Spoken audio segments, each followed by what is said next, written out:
Class 8 की exercise 1.2 का question number 1। निम्नलिखित संख्याओं को संख्या रेखा पर निरूपित कीजिए। यानी एक नंबर लाइन पर दिए गए नंबर्स को हमें निरूपित करना है कि कौन सा नंबर कहां पर आएगा। तो पहले थोड़ा सा देख लीजिए कि संख्या रेखा किसे कहते हैं। आपने कोई भी एक लाइन ली, जैसे ये पहले मैंने एक लाइन खींच रखी है और इस लाइन में आपने नंबर लिखे। नंबर किस प्रकार होते हैं? संख्या रेखा पर दाईं तरफ नंबर बढ़ते जाते हैं और बाईं तरफ नंबर कम होते जाते हैं। तो पहले सिर्फ हम पूर्णांक लिखकर देखते हैं। इस पर पूर्णांक में जैसे ये लिख दिया 0 1।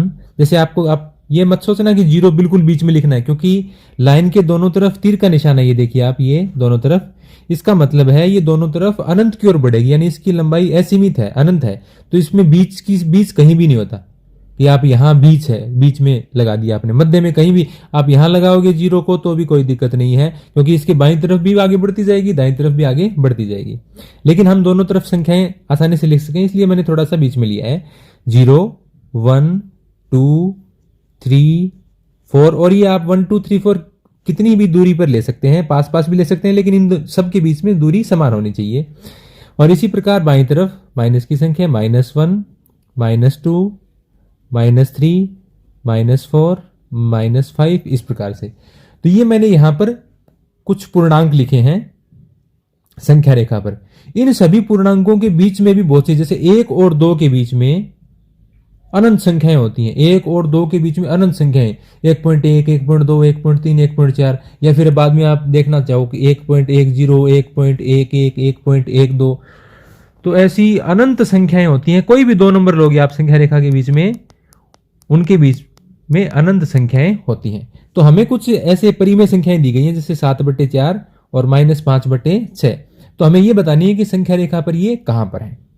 तो पहले हमें यह देखना पड़ेगा कि हमें जो संख्या दी गई है वो किन दो पूर्णांकों के बीच में है।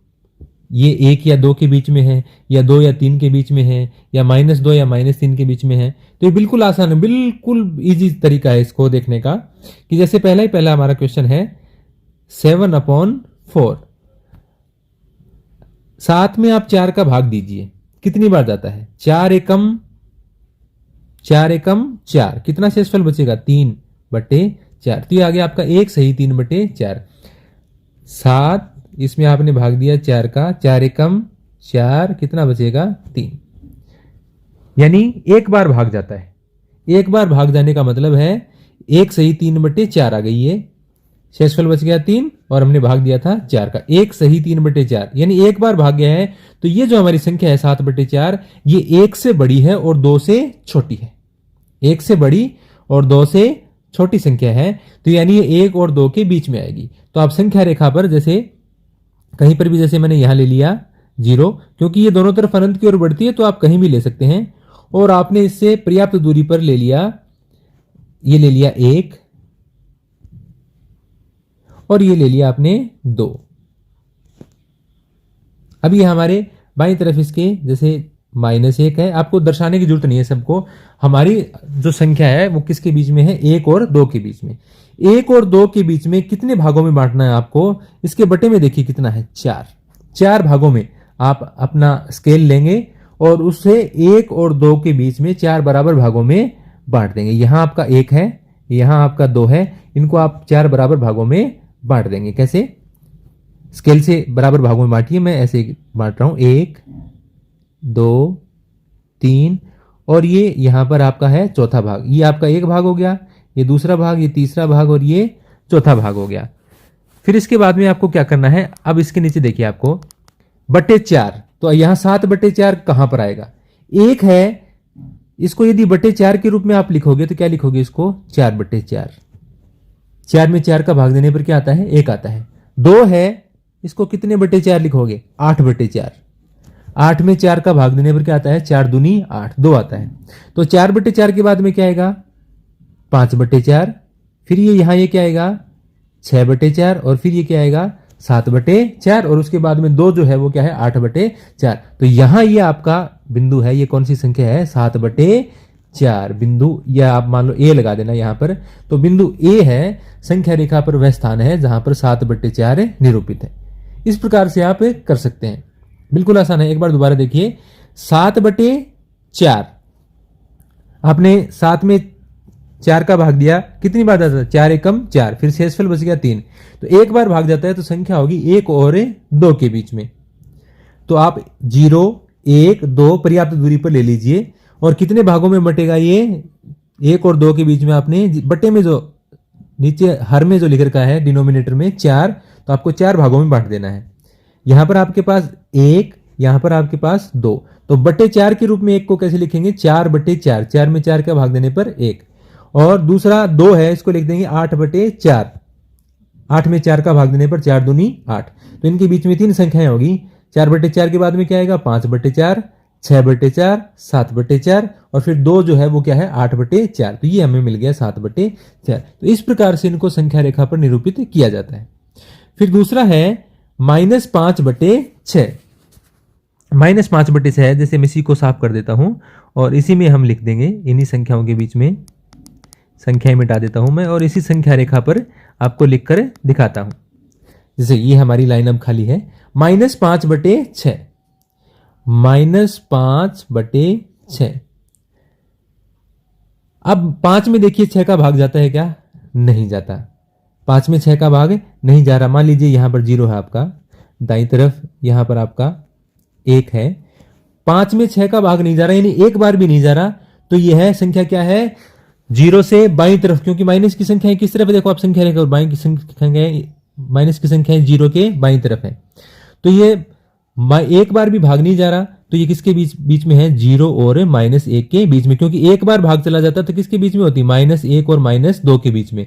यदि 2 बार भाग चला जाता तो ये होती -2 और -3 के बीच में। अब इसमें एक बार भी भाग नहीं जा रहा, तो ये है 0 और -1 के बीच की संख्या है। अब 0 और -1 के बीच में कितने भाग करने हैं हमें? इसके बटे में देखिए कितना है? 6। तो हमें इसके 6 भाग करने हैं। तो ये 0, 1 और इससे समान दूरी पर लेना आपको, इस प्रकार से ये -1। यहाँ 0 से 1 के बीच में जो दूरी ली है, सारी संख्याएं, जैसे इसमें तो मैंने समझाने के लिए 1, 2, 3, 4 लिखा था, सारी संख्याएं लिखने की जरूरत नहीं है, क्योंकि हमें बीच में काफी दूरी लेनी पड़ती है, क्योंकि हमें इनके बीच में 6 भाग भी करने हैं। अब आप स्केल लेकर बराबर बराबर दूरी पर 6 भाग कर लीजिए। 2, 3, 4, 5 और ये 6 हो गया अपने आप ही। ये थोड़ा बीच में थोड़ा सा डिफरेंस कम रह गया, आप स्केल से करेंगे तो बिल्कुल सही आएगा ये। अब बटे में कितना है? यहां देखिए 6। -1 को क्या लिखोगे आप? 6 बटे 6, यानी -6 बटे 6।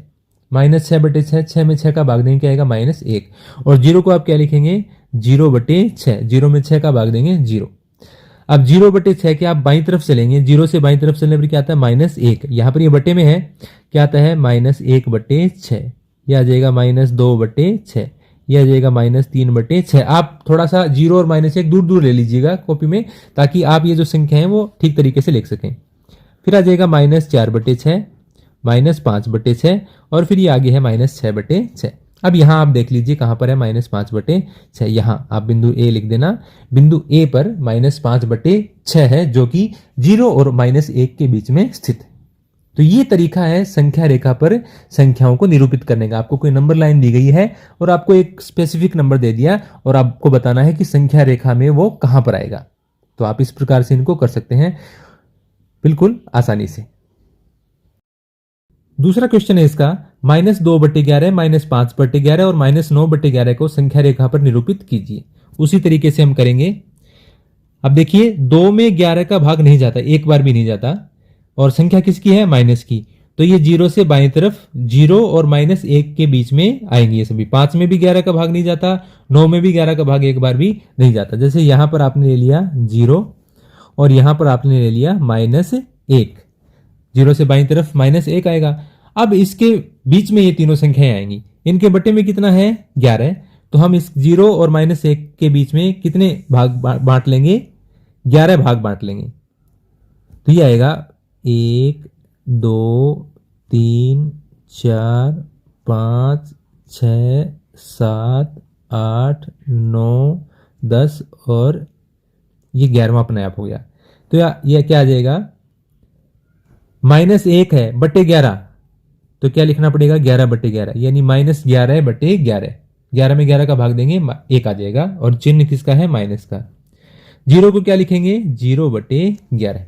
अब बाईं तरफ चलते जाओ, -1 बटे 11, -2 बटे 11, -3/11, -4/11 और इसी प्रकार हम सभी संख्याओं को लिख देंगे। आप स्केल से बराबर भागों में इसको बांटिएगा।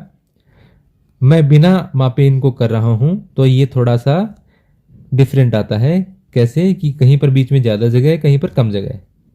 अब यहां पर आप आसानी से देख सकते हैं, जैसे यहां बिंदु ए लगा दिया, यहां पर है -2/11। दूसरी संख्या हमारी यहां मान लीजिए बिंदु बी पर है -5/11 और तीसरी संख्या है यहां बिंदु सी पर। तो इस प्रकार आप कह सकते हैं कि संख्या रेखा पर -2/11, -5/11 और -9/11 को 0 और -1 के बीच में ए, बी और सी बिंदु से दर्शाया गया है।